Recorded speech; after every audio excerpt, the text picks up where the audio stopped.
Hey, so just wanted to jump in today on this video to talk about what SEO in 2026 is going to look like, and some ideas really on what you should be focusing on over the next 12 months. I don't think it's a huge deviation from a lot of the traditional SEO that we're already doing, but I think we need to be more aware of how the search landscape is shifting. So it's not going to be a super long video. I'm just going to go through four of the main elements that I think should be part of a core focus in 2026. So yeah, let's jump into it. So I think the first one really is that content is no longer website specific. I think we know that really with the rise of different social platforms being indexed in search results, but now also with LLMs pulling data from those. I think it's really important to consider the opportunities that stem from your initial keyword research work that you're doing, whether it's for a client or for your own website, and then what those opportunities look like outside of your site. So your site is still very much the sort of pillar, but then there's so many opportunities to have supporting content outside of that work that you're doing. So you've already got that research data. Think about how you can then either repurpose a piece of content, or have supporting content alongside an article or something like that, especially when it comes to sort of informational content. So if you're a t-shirt retailer, you work in fashion, you can see the likes of, say, like New Look. They've got an article there, and they're present in the traditional search results as well if we scroll down here. But a lot of this, actually is social content. So you've got TikTok index, Instagram, this is YouTube. So just think about that as like, it's not even necessarily, super high traffic, let's say, from the site side of things, or maybe even not from the social side of things. But in terms of overall organic brand coverage, this is absolutely brilliant. So when you come to do that content planning, if you see there's an opportunity here at an article level, so say New Look is your competitor, but then also you can start to do competition analysis from a social level. And then, it's really interesting because let's say New Look are really killing it on their article side on their site, but they might have absolutely nothing going on with YouTube or TikTok or Instagram or whatever it might be.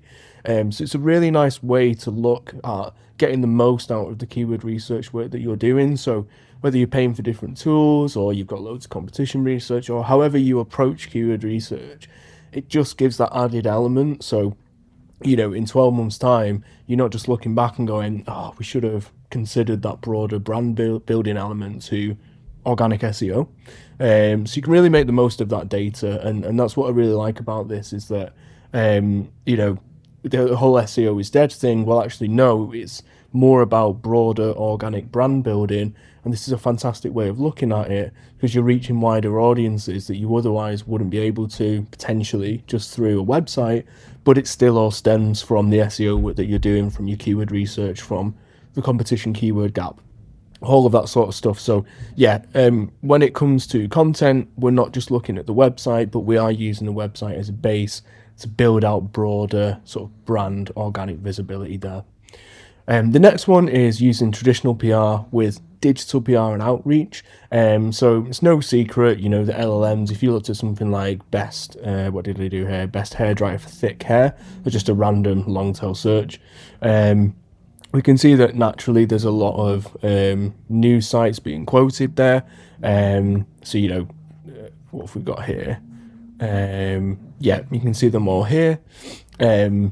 And you can see it here as well. I've just gone onto the actual news tab.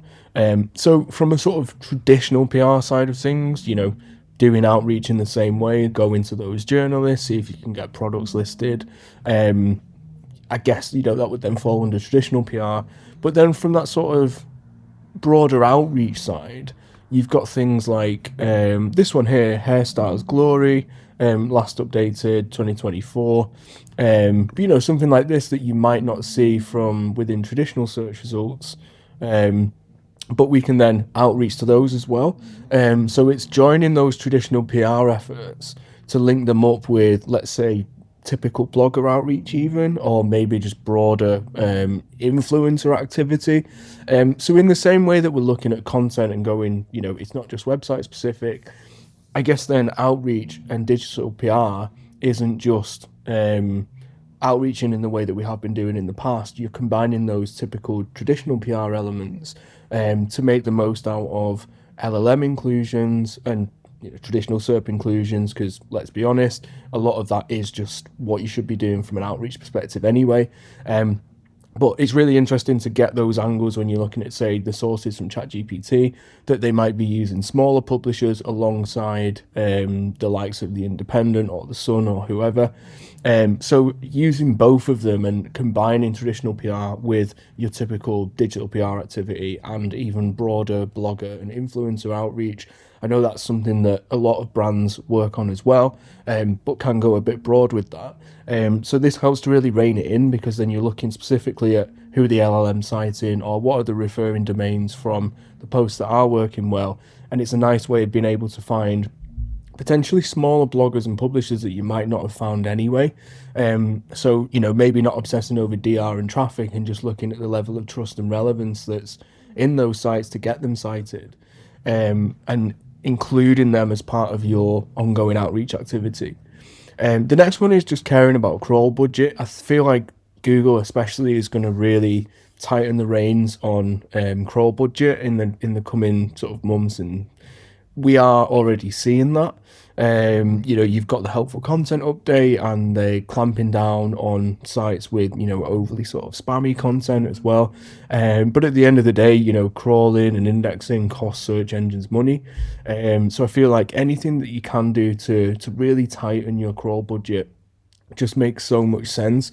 So you've obviously got things like crawl stats reports in Search Console, but they can also just do things like link Search Console to Screaming Frog, start to take a look at sites that, URLs that are indexed, maybe not had any traffic in the last 12 months, maybe content that's in there just doesn't make much sense for the site anymore, or there's been a shift in the search results, so the content that was being favored, that now needs to be repurposed. So you can use all of this data to really tighten what is actually being crawled and what you want to be indexed. I think as site owners, it's often really easy to overlook content that's already on the site, so you sort of obsess over new content that's coming in, all those new gap areas, but then there could be broken content, there could be 301 redirect chains, there could be all these crawl errors that are going on in the background, maybe a just total lack of internal linking, all these things that are making it really hard for search engines to, I guess, not only access content, but to justify a crawl budget that's allocated to a certain site.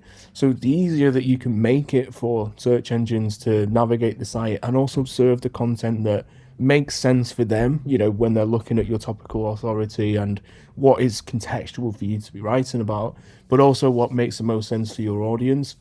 So it's a nice way of being able to get rid of any content or refresh content that is already on the site, before you then start to look at gap areas and building out, new pieces of content, which obviously is really important, but it's crucial that you stay on top of your crawl budget.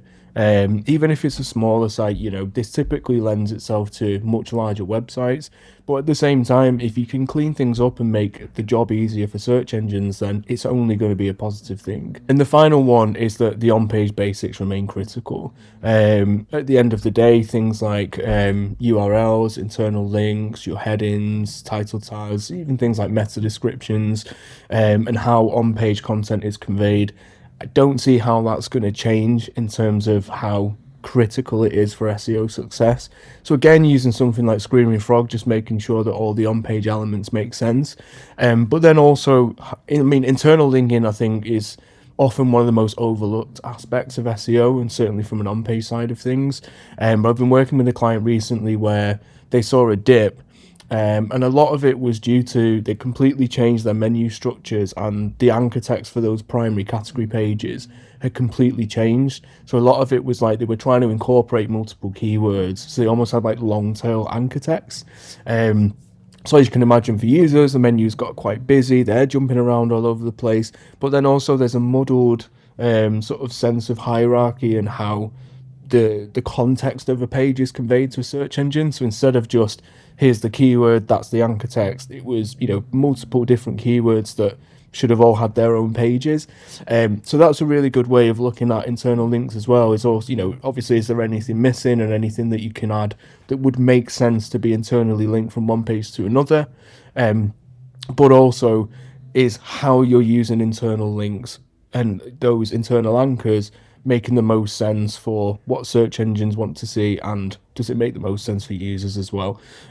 Same with title tags, same with headings. Are you properly conveying what the primary keyword of that page is, and then are you using those supporting headings to really chunk that content? Obviously that helps from the LLM side, but critically it helps for users when they're looking at content on a page. They can see what they're looking for, they can get to where they need to, and it's all just about making that sort of flow as easy as possible for users and for search engines. So yeah, like I said, not a very long video today, just wanted to jump in with thoughts on what those critical points will look like over the coming months. If you like this sort of stuff, I've got a newsletter. You can get some free resources when you sign up as well. Be great if you can subscribe, really helps out the channel, and I'll see you in the next video.